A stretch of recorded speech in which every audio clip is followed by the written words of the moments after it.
CBN 청취자 여러분 안녕하세요. 하나님의 말씀으로 사랑과 행복을 전하는 기도력 방송입니다. 오늘은 8월 30일 안식일입니다. 기도력 제목은 타협은 금물입니다. 주제 말씀입니다. 나를 존중히 여기는 자를 내가 존중히 여기고. 사무엘상 2장 30절 말씀. 다 함께 찬미가 540장 시온산 향해 가는 성도들아, 이 찬양을 들으시고 함께 말씀을 나누도록 하겠습니다.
(8월 30일) 안식일.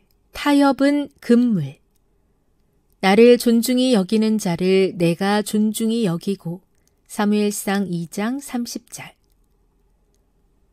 다니엘과 그 친구들의 경험에서 우리는 식욕의 방종으로 이끄는 유혹에 대해 원칙이 승리한 사례를 확인한다. 그 희생이 만만치 않더라도 젊은이들은 신앙의 원칙으로 육체의 정욕을 이겨내고 하나님께 충성할 수 있음을 여기서 보여준다. 만약 다니엘과 그의 친구들이 이방의 관리들과 타협했다면 바벨론의 관습대로 먹고 마시며 상황의 압박에 굴복했다면 어떻게 되었을까? 원칙에 어긋나는 단 한 가지 사례만으로도 그들은 올바름과 혐오스러운 그름에 대한 감각이 둔해졌을 것이다. 식욕의 방종으로 신체 활력과 두뇌의 명석함과 영적인 능력이 떨어졌을 것이다. 잘못된 하나의 발걸음이 다른 이들을 유혹에 휩쓸리도록 이끌어 마침내 하늘과의 연결을 끊어버렸을 것이다. 다니엘이 흔들림 없이 하나님을 신뢰하며 굳게 붙드는 동안 예언하는 능력의 영이 그에게 임했다. 사람에게서 궁중 생활의 의무를 배웠다면 하나님에게서는 미래의 신비들을 해석하고 마지막 때의 놀라운 사건들을 후세대의 상징과 비유로 제시하도록 가르침 받았다. 하나님께서는 사람이 끊임없이 향상하여 매일 한층 더 탁월한 지점에 이르기를 바라신다. 우리가 스스로를 돕고자 하면 그분께서도 우리를 도우신다. 두 세계에서 행복하고자 한다면 한 세계에서 성장을 이루어야 한다. 어느 지점에 이르든 부절제로 향하는 첫걸음을 경계해야 한다. 친애하는 청년들이여, 은혜에 힘입어 할 수 있는 것을 하라고 하나님께서 부르신다. 다니엘의 버금가는 순수한 취향, 식욕, 습관을 보여주라. 하나님은 여러분에게 차분한 용기와 명석한 두뇌, 온전한 판단력, 예민한 지각력을 보상으로 주실 것이다. 오늘날 뜻이 확고하고 굳센 젊은이들은 영과 혼과 몸의 건강을 복으로 받을 것이다. 나를 존중히 여기는 자를 내가 존중히 여기고.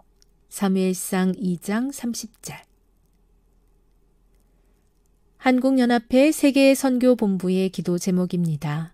템포리 창의 선교지로 해외 봉사대를 떠나는 국내 봉사대 팀들을 위해 함께 기도해 주세요.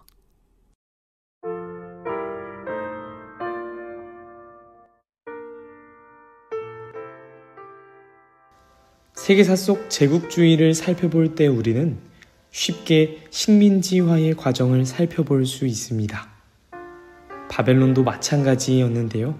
포로들이 하루빨리 자신의 나라를 잊어버리고 바벨론에 충성하도록 가르친 것입니다. 바벨론은 세 가지 방법을 통해 자신들의 나라를 잊도록 하였습니다. 다니엘서 1장을 함께 펴셔서 살펴보겠습니다. 바벨론이 사용한 첫 번째 방법은 교육을 통한 동화입니다. 다니엘서 1장 4절을 보면 바벨론의 학문과 언어를 가르치도록 했습니다. 두 번째 방법은 후대와 식생활을 통한 동화였습니다. 다니엘서 1장 5절을 보면 그들의 체질을 바꾸기 위해 바벨론의 식단을 강요했습니다. 왕의 식탁에 오른 고기는 우상 숭배에 쓰인 제물인 경우가 허다했으며 그것들은 모두 이스라엘 백성들을 더럽히는 것이었습니다. 세 번째는 계명을 통한 동화입니다. 다니엘서 1장 7절을 보면 바벨론은 이스라엘에서 사용하던 이름을 바벨론식으로 바꾸게 하였습니다. 이름은 곧 정체성이었고 다니엘과 친구들의 이름은 하나님에 대한 간증이요, 마음을 나타내는 뜻을 가지고 있었습니다. 그러나 계명을 시켰고 계명 후의 이름은 하나님이 아닌 다른 신들을 칭송하는 이름이었습니다. 무시무시한 나라 바벨론의 포로로 잡혀간 이들, 만약 여러분이시라면 어떻게 하시겠습니까? 포로로 잡혀간다는 것이 얼마나 무서운 일인지 우리는 우리의 나라 대한민국의 역사적인 사실을 통해서도 잘 알고 있습니다. 나라의 주권을 빼앗긴 정말 어렵고 위험한 상황. 하지만 다니엘은 여전히 주권이 하나님께 있었음을 잘 알고 있었습니다. 다니엘서 1장 8절인데요. 함께 읽기를 원합니다. 시작. 다니엘은 뜻을 정하여 왕의 음식과 그가 마시는 포도주로 자기를 더럽히지 아니하리라 하고 자기를 더럽히지 아니하도록 환관장에게 구하니. 8절은 어떻게 시작합니까? 다니엘은 뜻을 정하여. 다니엘이 뜻을 정한 것입니다. 뜻을 정했다는 것은 마음을 정하였다 또는 마음의 결심을 하였다는 의미입니다. 바벨론의 세 가지 정책으로 자신을 더럽히지 아니하겠다고 마음을 정한 것이죠. 성경은 다니엘이 정한 그 마음이 얼마나 강력한 것인지 이야기해주고 있습니다. 8절에 뜻을 정하여에서 정하다는 히브리어 숨입니다. 그런데 다니엘서 1장에 지금까지 우리가 살펴본 내용 안에 숨이 또 쓰여진 곳이 있는데요. 그곳이 어디냐면 다니엘은 벨드사살 이라하고에서 이라하고입니다. 하나냐는 사드락 이라하고 에서 이라하고가 숨인 것입니다. 우리가 알 수 있는 것이 무엇입니까? 환관장은 그들에게 이름을 정해 주었지만 다니엘은 뜻을 정한 것입니다. 포로인 다니엘에게 강압적으로 이름을 정해 주었지만 주권이 누구에게 있는지 정확하게 알았던 다니엘은 자신의 마음을 정한 것입니다.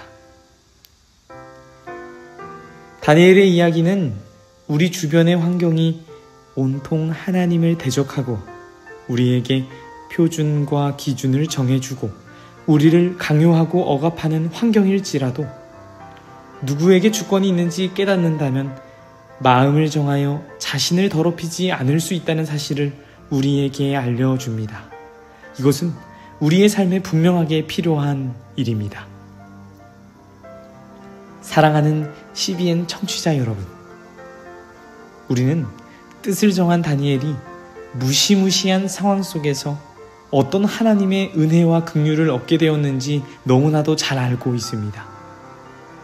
자신을 더럽히지 않겠다고 결심했을 때 하나님은 결코 다니엘과 친구들을 내버려 두지 않으셨습니다. 하나님의 친히 역사하심, 그들이 경험했던 것처럼 우리 또한 오늘날에 경험하게 되기를 간절히 소망합니다. 우리가 뜻을 정하여 하나님을 섬길 때에 하나님께서는 응답하시고 우리를 위해 모든 것을 이기실 것입니다. 기도하겠습니다. 사랑의 하나님 아버지, 오늘 우리를 진리의 길로 부르시는 아버지의 말씀에 감사드립니다. 다니엘과 그의 친구들이 보여준 믿음의 본을 따를 수 있게 하시니 또한 감사합니다. 그들은 포로였고 이방의 땅에 있었지만 주님의 뜻을 따르기를 원하며 편안함과 식욕의 유혹을 이겨내었습니다. 오늘을 사는 우리들 또한 어떤 상황에서도 주님의 원칙을 붙들게 하여 주세요. 우리 안에는 종종 타협하고 싶은 연약함이 있습니다. 잠깐의 즐거움을 위해 우리의 마음을 흐리려고 하는 그 유혹이 우리를 삼키려 할 때마다 다니엘처럼 주님의 뜻을 우리의 마음에 새길 수 있게 하여 주세요. 오늘 우리에게 주어진 이 행복한 안식일, 하나님 안에서 안식할 수 있게 하여 주시기를 예수님의 이름으로 기도드립니다. 아멘.